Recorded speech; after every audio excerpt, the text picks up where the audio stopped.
ఫేస్బుక్ను mark Zuckerberg 2004లో కనిపెట్టాడు. Harvard యూనివర్సిటీలో ఫేస్బుక్ను ప్రారంభించాడు.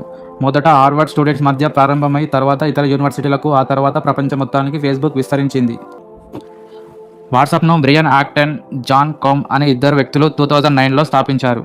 వాట్సాప్ను మొదట స్టేటస్, అలాగే ఇన్ఫర్మేషన్ను షేర్ చేసేందుకు తీసుకొచ్చారు. ఆ తర్వాత మెసేజింగ్, వీడియో కాల్, ఫోటోలు, వీడియోలు పంపే ఫీచర్లను ముందుకు తెచ్చారు. 2014లో ఫేస్బుక్ వాట్సాప్ను కొనేసింది, దాదాపుగా 19 బిలియన్లకు, అంటే మన ఇండియన్ కరెన్సీలో 1100 కోట్లు.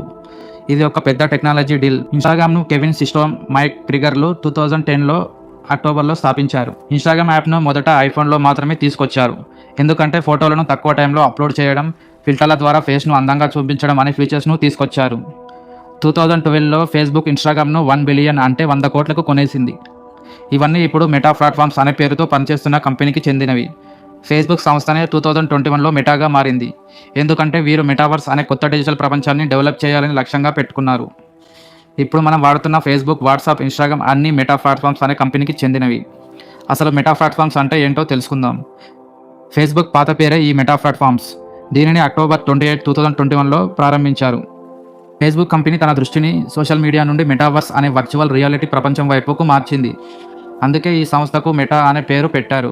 కానీ ఫేస్బుక్, వాట్సాప్, ఇన్స్టాగ్రామ్ల పేర్లు మార్చలేదు. మెటా ఏం చేస్తుందంటే ఫేస్బుక్, వాట్సాప్, ఇన్స్టాగ్రామ్, మెసెంజర్, అలాగే ఇప్పుడు కొత్తగా థ్రెడ్స్ అనే కొత్త చాట్ యాప్ను తీసుకొచ్చింది. థ్రెడ్స్ అంటే టెక్స్ట్ బేస్డ్ కమ్యూనికేషన్ కోసం రూపొందించబడింది అంటే చేశారు. మొదట 5 రోజుల్లోనే 100 మిలియన్ల మంది యూజర్లు చేరారు. దీనిలో పోస్టులు, ఫోటోలు, లింకులు, వీడియోలు పోస్టు చేయవచ్చు. ఇన్స్టాగ్రామ్లోని ఫాలోవర్స్ థ్రెడ్స్లో ఉంటే వారి పోస్టులు కనిపిస్తాయి. మెటావర్స్ రియాలిటీకి దగ్గరగా కనిపిస్తుంది. 3Dలోనికి లాగి డిజిటల్ ప్రపంచం మన కళ్ళ ముందు కనిపిస్తుంది, మన ట్విట్టర్ లాగా.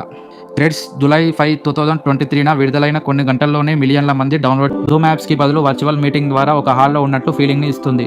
అలాగే డిజిటల్ షాపింగ్లోకి వెళ్ళి డ్రెస్లు సెలెక్ట్ చేసుకోవడం, అలాగే ట్రయల్ చేయడం కూడా జరుగుతుంది. ఇల్లు నిర్మాణాన్ని వర్చువల్గా చేసుకోవచ్చు. అలాగే ఫ్రెండ్స్తో కలవడం కూడా జరుగుతుంది. వర్చువల్ స్టడీ ద్వారా క్లాస్ రూమ్ లాగా ఫీల్ అయ్యే లెర్నింగ్ చేయవచ్చు. మెటావర్స్కు VR, వర్చువల్ రియాలిటీ అనేది 360 డిగ్రీలో ప్రపంచాన్ని చూడడం కోసం స్పెషల్ గోగుల్స్ వాడతారు, అంటే మన కళ్ళపై ఉండే గ్లాస్. మెటావర్స్ అనేది ఇంటర్నెట్ ప్లస్ 3D ప్రపంచం, మనం ఆలోచించేది కాదు, అనుభవించేది. ఫ్యూచర్లో విద్య, వ్యాపారం, ఎంటర్టైన్మెంట్ అన్నీ వర్చువల్ ప్రపంచంలోనే జరుగుతాయి. మనం ఇంట్లో కూర్చొని VR గ్లాస్ పెట్టుకొని ఫ్రెండ్ పార్టీకి 3Dలో పాల్గొనడం, ఇదే మెటావర్స్ అనుభవం.